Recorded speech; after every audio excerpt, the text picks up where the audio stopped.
जगह जगह पर भक्तों के पास जाना, चाहे आप भगत बनने की चाह में जा रहे हैं, चाहे अपने घर के बारे में पूछने के लिए आप जा रहे हो, वो आपको परेशान कर सकता है, वो आपको दिक्कत में डाल सकता है। कई लोगों को ऐसा होता है कि वो अपने घर के बारे में जानना चाहते हैं, एक भगत के पास जाते हैं, एक ने बता दिया तो उनके मन में संतुष्टि नहीं होती।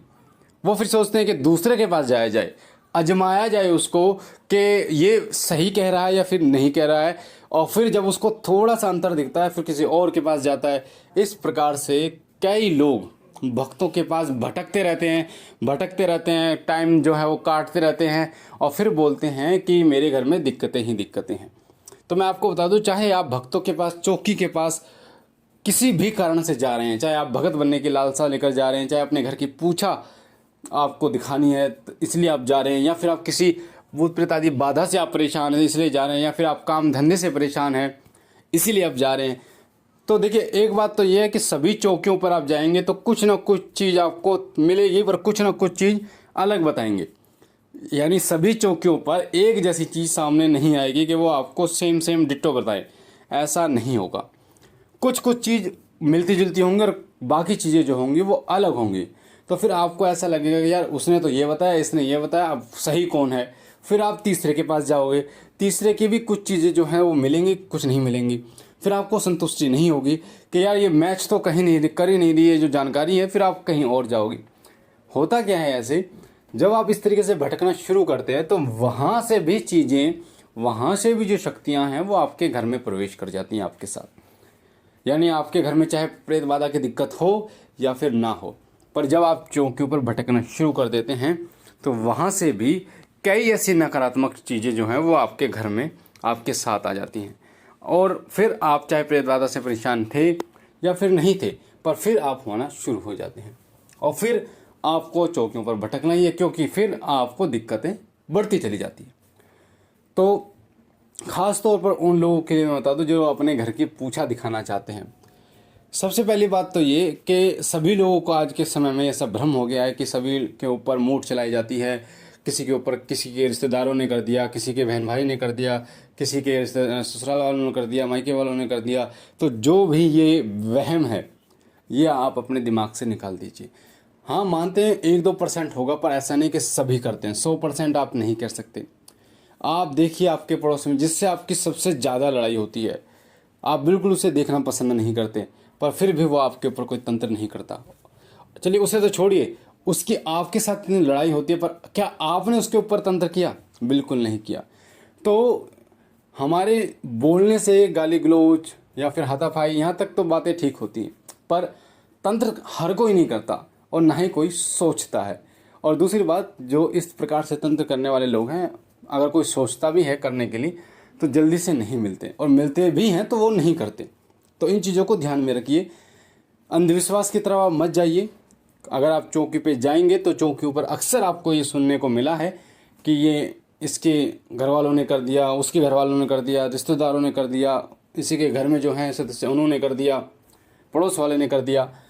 तो इन चीज़ों से थोड़ा सा आप दूर रहिए। इनसे क्या मनमुटाव बढ़ने लगता है और धीरे धीरे आपके मस्तिष्क में भी, अपने दिमाग में भी नकारात्मक विचार पैदा होने शुरू हो जाते हैं। आप अपने घर की खुशहाली को छोड़कर, काम धंधे को छोड़कर फिर आप इन चीज़ों के पीछे भागने शुरू हो जाते हो। तो इन चीज़ों को आप ध्यान दीजिए। आप अगर किसी चौकी पर जा रहे हैं तो संतुष्ट होकर आइए, उसके बाद अलग अलग चौकी पर आप मत जाइए। किसी ने कुछ करवा रखा है, इन चीज़ों को आप दिमाग से निकाल दीजिए। बहुत ही कम ऐसा होता है, ऐसा नहीं है कि सभी जगह पर ऐसा होता है। अब दूसरी बात, अगर आप भगत बनने की चाह है आपकी, कि आप भगत बनना चाहते हैं, आप अलग अलग चौकियों पर इसलिए जा रहे हैं ताकि आप लोगों को परख सकें कि मैं इनको गुरु बनाऊं या फिर ना बनाऊं, या आप जानकारी लेना चाहते हैं, तो देखिए पहली बात मैं आपको बता दूं कि जितने भी चौकी लगा के लोग बैठे हैं वो सभी गुरुमुख होते हैं। और वो किसी को भी गुरुमुख जब करते हैं, पहले तो 1 साल 2 साल चक्कर काटना होता है उनके पास, खूब उनकी सेवा करनी होती है। ऐसा नहीं आप चले गए और आपको उन्होंने शिष्य धारण कर लिया, शिष्य आपको बना लिया, तो जैसे आप उनको परखते हैं ऐसे आपको भी वो परखते हैं। तो इसीलिए आपको 1-2 साल चक्कर काटने होते, तब जाके आप प्रार्थना करते हैं, उनसे विनती करते हैं कि मुझे अपने शिष्य बनाइए, मैं आपको गुरु धारण करना चाहता हूँ। क्योंकि वो भी जानना चाहते हैं, क्योंकि एक जो गुरु है वो शिष्य जब भी बनाता है तब उसको ये लगता है कि हाँ मैं इस व्यक्ति के बारे में जान चुका हूँ कि ये कौन है, कैसे है, इसका सब कुछ मुझे पता है, ताकि ये आगे जाके गुरु का नाम खराब ना करे। दूसरी बात ये, कई लोगों के मस्तिष्क में ये सवाल होता है कि बिना गुरु के तो कुछ होगा ही नहीं, बिना गुरु के तो सेवा नहीं करनी होगी, स्वीकार नहीं होती, बिना गुरु के तो पूजा स्वीकार नहीं होती, इष्टदेव की सवारी नहीं है। तो इन चीज़ों को अपने दिमाग से निकाल दीजिए। अगर आपको गुरु नहीं मिल रहा, अगर आपको ऐसा लगता है, तो सब कुछ छोड़ छाड़ के अपने इष्ट देव की सेवा में आप लग जाइए, उनके मंत्र जाप करने में लग जाइए, उनकी सेवा में लग जाइए, और उन्हीं की सेवा के माध्यम से आपको अनुभव भी होंगे, आपको शक्ति भी प्राप्त होगी, सवारी भी आएगी और गुरु भी प्राप्त होगा। इष्ट देव जो हमारे होते हैं वो हमारे पिछले जन्म में जो हमने सेवा की, पिछले जन्म के जो हमारे इष्ट देव होते हैं वही हमारे इस जन्म में भी होते हैं। उनके प्रति हमारा खिंचाव, लगाव वही होता है। तो जब आप उनकी सेवा करना शुरू कर देते हैं तो पिछले जन्म में भी आपका उनसे जुड़ाव था, तो वो आपकी विनती को बहुत जल्दी स्वीकार करते हैं। और अगर आप के गुरु नहीं और गुरु बनाना चाहते हैं तो मैं आपको बता दूं, 11 रुपये लीजिए, मंदिर में आपके जो भी इष्ट देव हैं, जो भी आपके इष्ट देव हैं, हाथ में 11 रुपये लेकर और अपने इष्ट देव का नाम लेकर ये बोलिए कि हे बाबा, जो भी मेरे गुरु हैं मुझे सपने के माध्यम से दर्शन दे, ताकि मैं उनको गुरु धारण कर सकूं।